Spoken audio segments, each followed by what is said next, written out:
sometimes you come across a book that really resonates and I guess is a sign of the times and very timely. And such is the book that I'm still reading, The Brink of Freedom. And it's so wonderful to have the author here, Stella Harvey. And first of all, Stella, I have to admit, it's a book that sometimes I start, come to a part, and I have to put it down because it does hit some emotions. And we're talking about the refugee crisis in Greece.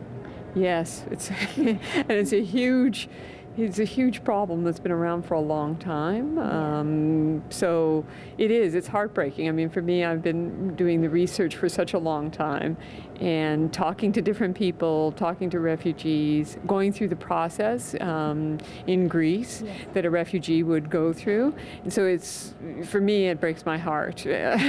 Well, I know you know so much about it because you've been there, but for those of us that are reading this through your book, I mean, this book is fiction based on fact. Yes. And it's told through several different characters. But what I find, you have two families. One is a Roma gypsy and another one is Northern Indian. So why in particular have you chosen those? Well, there are a couple of reasons. We hear about the Syrian situation. We hear about Afghani refugees.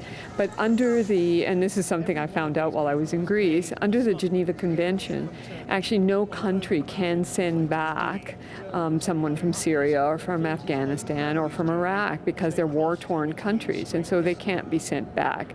So I was interested, and they get a lot of attention as well in the media. So I was really interested in the people who are on the fringes and might be sent back, and what that means for those people.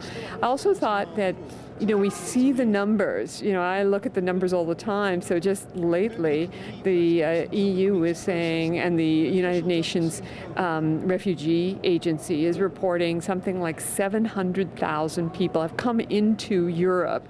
500,000 have come through Greece. I mean, little tiny Greece, and mostly through small islands like Lesbos, which has a population of about 80,000 people.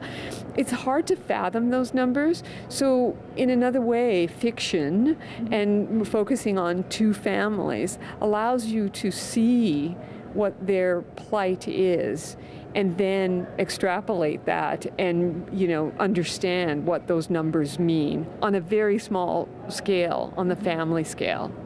Wow, and it's also, again, a sign of the times now. We kind of think of it as of a refugee as homeless, of poor, of desperation. Now, are refugees becoming a little bit more aggressive? Because we are seeing protests on both sides. I think that's true. I also think that typically Syrian refugees, for example, the people I met, are not that type of person. They're not poor, but they're fleeing wars. And a lot of times they do have money. They come from professional backgrounds, they've had careers, they've had lives. They have no interest in going to Greece or anywhere else in Europe, but they have to leave because otherwise they could be killed.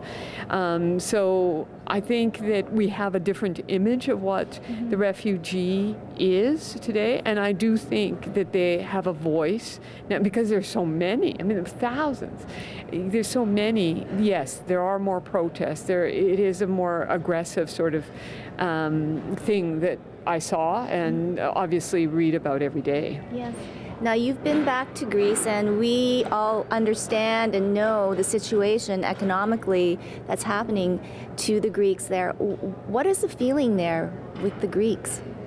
It's interesting because when I first started writing this novel, it was in 2012, and I felt as though the Greeks were not as hospitable as I had been used to in the past. They have the double crisis. They've got the economic crisis, they've got the refugee crisis. And so that's where I started. And yet, because I've been back a few times since then to do research and to finish the novel, I'm seeing something totally different. Yes, you see the resurgence of the far-right party, political party, but there's also people who come out. I mean, in the small island of Lesbos, people come out to feed people. They come out to rescue them from the water. People who have very little help others. So I've kind of come around again in my thinking in terms of that hospitality. I think that Golden Dawn, that far-right party, and its supporters are a fringe. It is, quite small in Greece in comparison to the rest of Europe, because the Greeks fought during World War II and with the Allied forces and had a lot of losses, etc.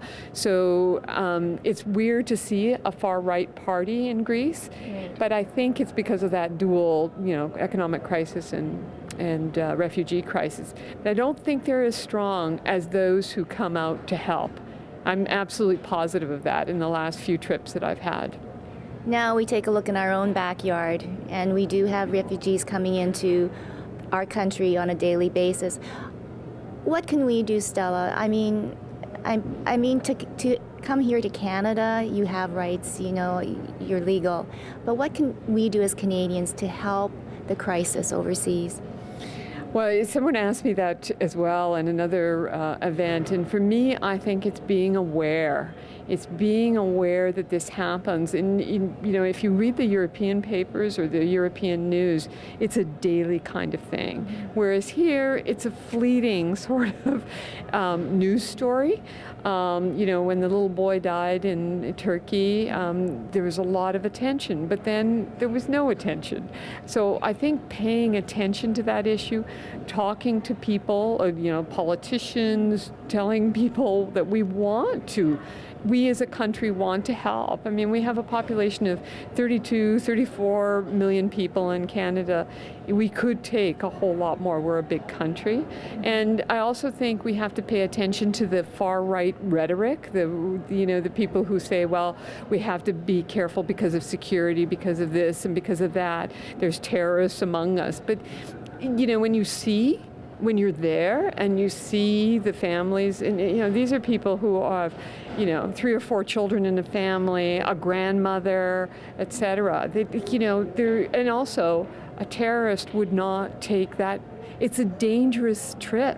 Many of them walk miles and miles and miles just to get through Turkey. Then they're in Turkey and they've got to cross the ocean. And a lot of them don't make it. Over 3,000 people haven't made it this year. So it's not, I think being aware and questioning that sort of security element is really important. Well, we certainly thank you, Stella. The Brink of Freedom is definitely a book that you must read, and again, you're passing on the story and making it creative through your tale, but it really is an amazing story about humanity and a place where we hope we never have to go. Yeah. So thank you so much. Thank you. Thank you very much.